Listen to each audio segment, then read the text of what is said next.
this mantra of sell the way you buy kept repeating in my head. And sell the way you buy, it's not about the buyer's journey and meeting them on the journey. That in my mind, that's a different thing.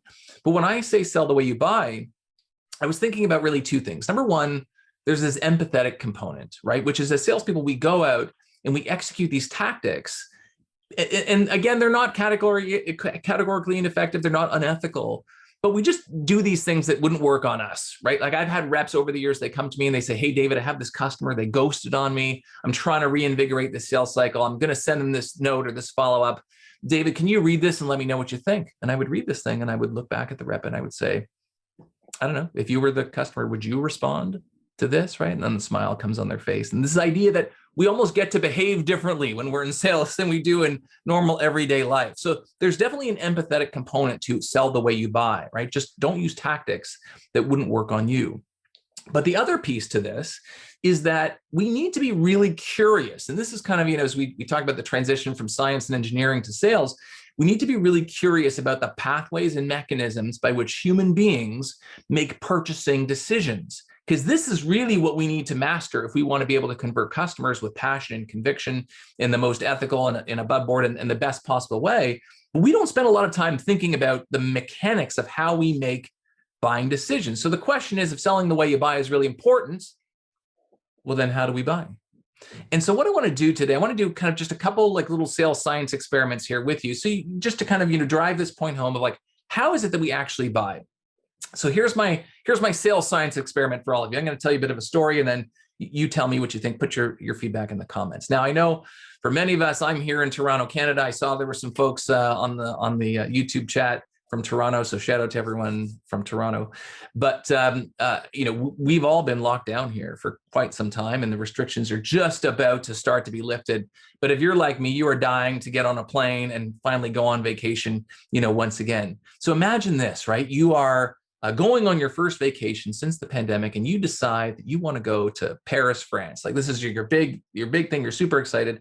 And so you put together a budget for how much you're going to spend on your travel. And you calculate that you can probably spend about $800 on your economy class ticket from wherever you are to Paris. And the good news is when you go and you book that flight, you can actually get that flight for $800. So it fits in nicely with your budget.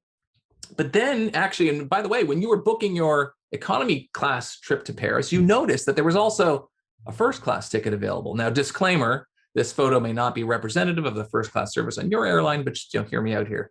So you see that there's a first class ticket, but the first class ticket to Paris is actually quite expensive. It's $5,000, right? Now, you don't have the money to spend $5,000 here. But something magical happens whereby a few days before your flight, you get an email from the airline and they say, great news, Colin. I know you were looking at the first class flight when you were booking your travel and it was really expensive, but we have a few seats left on the flight. And now if you want to upgrade to this first class ticket, it's not going to be $5,000. It's only $1,200. So now you just need to come up with this extra $400. So the question I have for you, maybe you can tell me what people are saying in the feed here. Do you spring for this upgrade? Do you spring for this upgrade? Do you somehow figure out where you're going to, and by the way, I'm not here to lead you. Maybe you don't, right? But do you spring for this upgrade? What are people saying there, Colin? Yeah, chat, throw a one in chat. If you're going for the upgrade, you're going to first class now for only $1,200. Or throw a two in chat if you're like, nah, I've made my call. I'm flying economy. I think I hate those offers at the last minute. I'm like, no, you didn't offer this to me in the first place. So I'm done. I hate being manipulated like that. So I'm like, I won't even use air miles. If the store has like a club card or a this or that, I'm like, nah, I don't do that. But I think looks like I'm the minority because everybody's saying I'm insane. And that they absolutely would for an extra $400. Yeah, it is a long flight. I think I would see, this was what would happen for me is I would go, no. And I'd ask my wife and she'd go, you're stupid.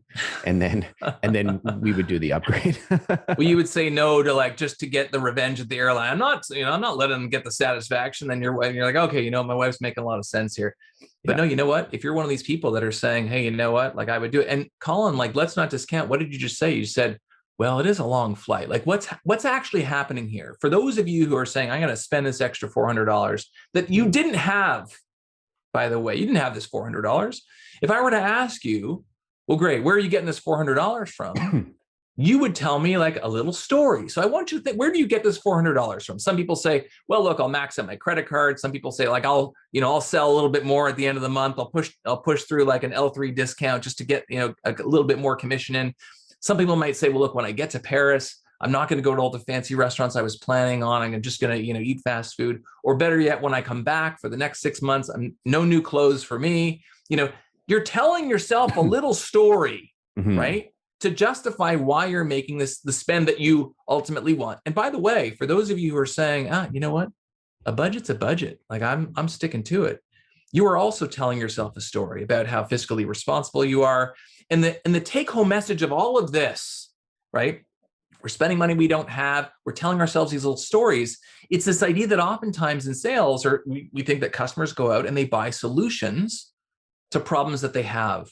But the reality is that's not what we do at all. We buy one thing first and foremost, which is feelings. 100% of the time, I will go toe to toe with anyone. We buy feelings 100% of the time.